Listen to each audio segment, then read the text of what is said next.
Hey everybody, it's Master Gallengeist here, bringing you my review of Fantastic Four issue 33, 2022. Oh, that's a pretty cool cover that showcases the Fantastic Four's kind of powers and everything. But we don't really see that kind of happening too much. Interestingly enough, Herbie is kind of a main focus here as we kind of end out this on a smaller kind of note before getting pretty much the soft kind of relaunch. Before I get into this, there was a little bit of news on the comic front that Robert Kirkman and Dan Mora take the wheel on Transformers with issue 25. That is going to be a kind of interesting one. Skybound and Image Comics in partnership with Hasbro, revealing that creative team. Robert Kirkman of Invincible, The Walking Dead, and artist Dan Mora, Superman, Justice League Unlimited. That's coming out October 8th, 2025. So that's kind of cool that they're shifting up like that. And got some looks at the covers too. Crazy looking ones there. Ooh, really nice ones with Optimus. And then some look in the art style of what's kind of going on. Optimus helping a little girl. So, yeah, I just wanted to bring that up because there wasn't a lot too much going on that kind of front, but that was a kind of cool little bit that I kind of wanted to put in. It didn't deserve, wasn't completely enough for like its own kind of video. So, let's crack into this. So, we are now seeing, at least from Herbie's perspective first, as he's kind of, as Herbie narrates kind of what's kind of going on around them. And let's see. I am Herbie, a humanoid experimental robot, B-type integrated electronics. Okay, so let's go over what we know. Firstly, Uncle Ben's loss of his powers means you're all losing your powers too. I dwell in the Baxter Building. I help the Fantastic Four. Secondly, cosmic rays can get these powers back. Thirdly, we tried to harvest these rays from other universes and we failed. I am not alive, so I cannot die, but I can assist. It is good that I can assist because the Fantastic Four are in trouble and the world needs them. As we see, Herbie is gathering up refreshments. Therefore, by assisting the Fantastic Four, I assist the world. Cool on you, Herbie. It came to me in a flash when we were in orbit, and I realized there's somewhere else in our universe that's chock full of precisely the kind of cosmic rays we need. We need to go back in time to 436 quadrillion seconds ago to the start of everything, and we exposed Ben to the abundant cosmic rays there. That's how he fixed this. That's how he solved everything. 4 words, everyone. Harvest the Big Bang. So that's pretty much what we learned of what she was doing, what was put into her head from that other universe. I look forward to being of the most assistance I can. Fantastic. And seeing it kind of going more on Herbie's kind of stuff. Then we pretty much see that Herbie's kind of going around what becomes central to their plan of what they're going to be doing. We'll arrive after the Planck epoch, so at least physics as we know it still applies, but before the 10 to the negative 12 seconds when the quark epoch begins. Valeria, no, Dad, it's not impossible. The entire universe was just 300 light seconds wide then. Is that a lot, Reed? It's 60% of the distance from Earth to the Sun, Johnny, so pretty small for a universe is what I'm hearing. All that existed was an inferno at 10 to the 15 degrees Kelvin, with energies that would tear apart any spacecraft on contact. Heck, there's antimatter that hasn't been annihilated yet. I'm sorry, Val, but anything there would be absolutely eradicated within a second of arrival. Of course, yes, absolutely. Which is why, Dad, we're only going to stay there for nanoseconds. Her look of like, yeah, let's do this. It's like, okay, that's going to be pretty fast. We time travel back to the Big Bang just long enough to expose Ben to the cosmic rays, and then come back here. It's actually safer for history than going to your origin when there's comparatively few cosmic rays carrying far too much historical weight. Well, I appreciate the creativity, but no, it can't be done. There isn't a material in the universe that can withstand. I still have enough strength left for a force field, honey. I could direct some of that energy away from us. I could absorb all the heat. I can, right? Last bit of juice and all that. But I can't ask you to do it. The Big Bang, come on. It's way too risky. Then we'll tell you, bud. We're gonna do it, aren't we? Well, we know that if we don't, all of us are going to lose our powers and doom will ruin our world. So I guess it's like you always say, Reed. We have to try. Okay, you're the boss. Let's do the impossible. And I kind of like that they kind of go in on that kind of route, and Reed's like, all right, let's do this. Since nanoseconds are too small for any human to work in, We'll need a computerized pilot to fly us back. What do you say, Herbie? Want to be our pilot? I am happy to assist, Mr. Grimm. I love this little goober. I'm like, I love him too bad. Unfortunately, even Herbie can't respond in the time frames required, at least not as currently constructed. It's Dr. Hopper's nanosecond wires writ large. We'll need to make his computational machinery denser, so the distances signals must travel within his circuitry are at the minimum physical limits. Pretty much, totally understand that one there. Have to reduce the points A to point B, so that way Herbie can figure out what what they're pretty much attempting to kind of do in that time frame. But even with a pre-programmed itinerary, something could still go wrong. Sure, Alicia, unless we give Herbie full control of the time machine systems, and he can do their reacting force. Easy peasy. Okay, Herbie. That sound good to you, Herbie? I'm happy to assist, Mr. Storm. Then what are we waiting for? Come on, everyone. Clock's ticking. Flame on. And by flame, I mean upgrade. And you see that smile on Herbie? That's really good art there. I like that.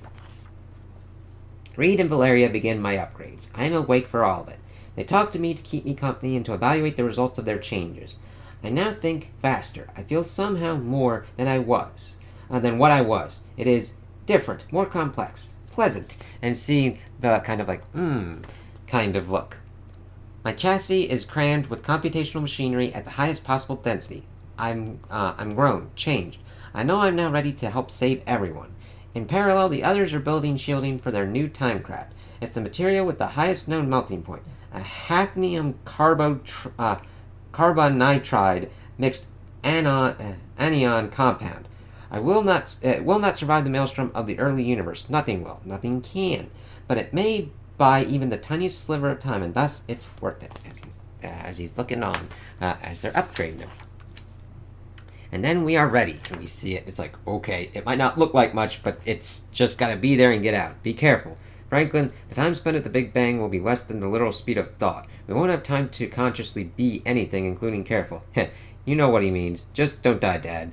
Again, if we do die, it'll be so quick as to exceed the human body's ability to sense it. For us, it would seem to be an instantaneous transition to non-existence. Reed, honey, we will be as careful as is possible for anyone to be given the circumstances. Thanks, Dad.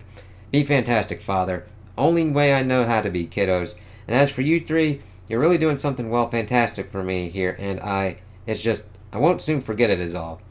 You all heard it. That's Benford. You guys are great, especially Johnny. Now listen, come on, Stone Dome. Let's get into position. It's like, all right, let's get this done.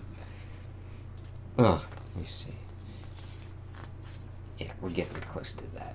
Still good quality, no loose pages this time. Hello, I'm interfaced directly with the Timecraft's computer controls. Our itinerary has been programmed in, and we are ready to begin. Please prepare yourselves for transit. All right, Herbie. Say, when we get back from the Big Bang, at the temperatures we'll be at, the ship ain't returning directly to the lab, right? No, we're returning to Earth orbit. As for how we're going to land this thing, well, I guess we'll burn that bridge when we come to it. Isn't the expression cross that bridge? Come on, Johnny, where's your sense of adventure? See you on the other side, sis. I like that. I like how their sibling relationships handled. It ain't too late to stay behind, Big Brain. We need Johnny and Sue to help us survive, but you're just risking yourself by being here. Our powers weaken with separation, which means my presence may allow for Sue and Johnny to sustain their contributions for longer. Besides, you don't think I'd let you do this without me, do you? ... Love you too, Stretch. It's like, you're family. You gotta do this together. This Fantastic Four started together. That's how they gotta do this. I'm manifesting the strongest force field I can still muster, and I'll focus on nothing else until we're back. Johnny, on it. Herbie, engage the pre-programmed flight in 10 seconds. Of course. Stand by, everyone. Susan Storm's force field increases the transverse rupture strength, fracture toughness, and Vickers hardness of the vessel. And Johnny Storm begins absorbing all the heat he can. It's getting cold. That's expected. Stand back, kids. The time machine's about to engage. And I like their breath kind of like misting out as it goes on. And then we hear, woo. I power up the engines. Whether we succeed or fail, we begin what is certainly to be the shortest voyage ever undertaken by the Fantastic Four. And we go all the way back to the beginning of everything. Let me see. 436 quintillion, 117 trillion, 76 billion, 604 million, 191,218 seconds. Fuck me. T 0 seconds, and then point a lot of zeros and a 1. And see, here's the center. Nice stapling there, and just, I like how this is done really, like, little, big, everything is chaos! Boom! What happens next happens in nanoseconds, and that's just nuts. I'm like, yep. And then we get pages doing like this with vertical paneling, which I actually like and think does really well for this story. Ben is exposed to cosmic rays as intended. I order the ship to re-engage its time engine and return us to the present, and that fails. Already our craft is being annihilated. There are no longer sufficient resources to send the ship back. Redundant connections to power are failing, and they absolutely cannot be repaired or replaced in the fractions of a second left before we're all destroyed. Plasma blasts into the disintegrating vessel at hyper speed. It's incredibly fast, but so too are my new senses, my new mind. I have time. I have time. I use precious picoseconds, too many considering the problem. An idea. Instead of sending the entire time craft back to the present, what if it remained here and the time engine was modified to send just its occupants back instead? All 5 of us would return to the present in the vacuum of Earth orbit, which can both suffocate and freeze biological life in seconds. But compared to here, seconds are a relative eternity. It could work. It could work. I adjust the time engine to target us instead of the ship itself, 28 picoseconds. And double check my modifications, 11 picoseconds. It spins up, 48.5 picoseconds. As we see everything going kind of nutty-darly doodah. And then here we get here. And yet, even as a temporal warp forms around each of us, I can tell this won't work either. The ship has failed still more during the time of my modifications. There is no longer enough power remaining to send us all 5 of us back. We're too much matter demanding too much energy. Thankfully, I arrive at my next decision instantaneously. I remove myself from the transport list. And Reed, Sue, Ben, and Johnny are sent back to their own era far from here. 4 nanoseconds remain before the maelstrom reaches me. It is pure destruction, completely unavoidable, utterly certain. But it is still 4 nanoseconds away. The thought comes before I even realize I'm thinking it. I know for a fact I was not programmed to love, yet I know with just as much certainty that I do. It feels like I always did, only now I have the means to understand it. Here at the end I understand that if I can love, then I am alive, and if I am alive, then I can die. But death will be worth it. I was Herbie, a humanoid experimental robot, B-type integrated electronics. I lived in the Baxter Building, I assisted the Fantastic Four, and I saved the people I love. Yeah. Sorry, that's just really, it's like, damn, like, they haven't really done much of anything with Herbie throughout this run, but this just fucking hits. It's like, they upgraded him and everything, and he comes to the realization that he loved the Fantastic Four, and he gave everything and understood in the last moments of his life that he was alive, and that even though that this is his death, he saved the people he loved with it. And it's great seeing his face as he goes through these realizations and everything. And I'm like, damn, fucking hit me, man. So, we see the Fantastic Four pop back into existence. It's like, shit! And I kind of like this paneling layout without, some with borders, some without, or just as minimal as possible. No, there aren't really any borders. It's just, if there are, they're really fucking thin. So, we see Sue utilizing her force fields and Johnny blazing up so that way they're not frozen as they hurl down. I can see them! They're coming in fast! Your father, is he? Mother, look out! Rah! And then, he's not completely changed yet, but then we see that he has changed in these next page. That was unexpected. Okay, everyone okay? I'm still breathing for one, and not quite as frozen or burnt to a crisp as I could be, so thanks for that, Johnny. Ben, are you? Well, gang, I'd rather we all, not go through orbital re-entry without a spacesuit again, if it's all the same to you, but I gotta say, I appreciate you putting things right today. As we see the rest hugging Ben as he's back to normal. Arizona that evening, and I kind of like that we then have Val and Reed, the two kind of smart ones, kind of like talking about this and what it kind of means. Not that the other ones aren't smart, but they're like these big, intelligent kind of ones, and they have this kind of big talk, but it's not like completely out of nowhere or anything, of like you can't see anything. And of course, we got the ghost dinosaur kind of there. It's like, haha. Dad, are you free? Always for you, Val. There's something about what happened today that I can't get past. Let me guess. Baryogenesis. I've been considering it too. Exactly. Every cosmological model we've got says that the Big Bang should have created matter and antimatter in perfect symmetry. But that means they should have destroyed each other in perfect symmetry too, leaving nothing behind. But they didn't, which means in those earliest moments of our universe, something must have favored baryons over antibaryons ever so slightly. And that tiniest imbalance was all that was needed for our universe to be filled with quarks and atoms and molecules and matter and everything. Indeed. We've never been able to figure out how that imbalance could happen or why, and it's been both a central and an unsolved problem in modern physics since its discovery. And earlier today, 13.7 billion years ago, Herbie sacrificed himself and our time ship in those very moments. Yeah. I can't stop thinking about how they were both made of matter, which, if they were destroyed, would have necessarily annihilated an equivalent amount of antimatter. Just enough to be a thumb on the scale in that early universe. Like how a minuscule change to the angle you leave at can have a colossal effect on where you end up. Yep.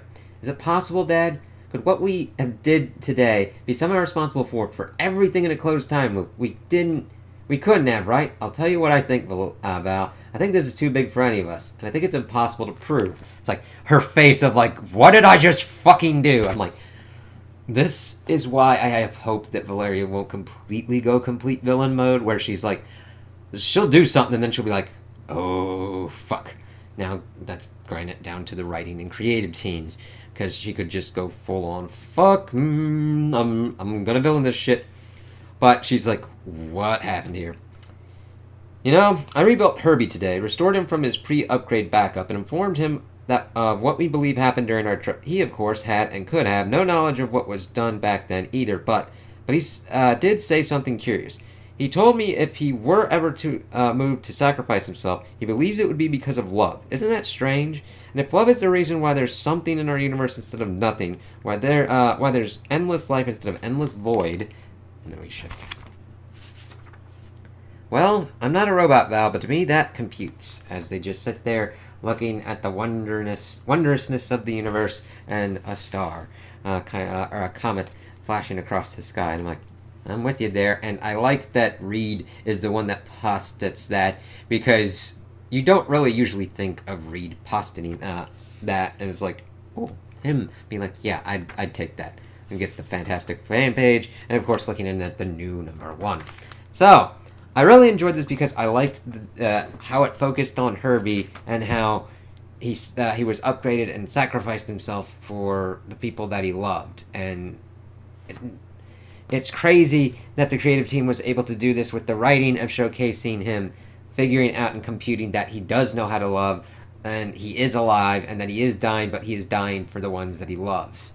And that he finds that worthy as he gets incinerated in the Big Bang. And then Val being like, oh god. And I love that it's like, okay, best amount of cosmic rays in the Big Bang. And it's just nuts. I'm like, they were able to do this showcasing Herbie's facial expressions and everything, even though it's like, oh, it's this little robot. I'm like, holy shit, I really connected. I didn't expect to have this kind of emotional response to what they were able to do with Herbie, but I really did. And if you didn't, that's quite alright. If you didn't like the art and kind of like the whole story and everything, I completely understand that. I liked what they were able to do, figure out, work through, and I'm interested to see where we're going to be set up for the relaunch. I'm glad that it wasn't like a complete, like, wipe the slate clean, because we've got stuff going on, and the relaunch is more thing kind of lining up with, okay, we're launching the Fantastic Four movie in July, and we've still got One World Under Doom. You can't really, like, completely pin out the Fantastic Four, because they're going to be pivotal to what goes on with Doom. So it's more of a soft kind of landing for this, and then a shift to what we're doing with the next creative team, which I appreciate. So, those are my opinions on the issue. Tell me what you guys think in the comments below. If you liked it, if you didn't like it, if you agree with me, if you disagree with me. Also, like and subscribe, and I hope you have a good day.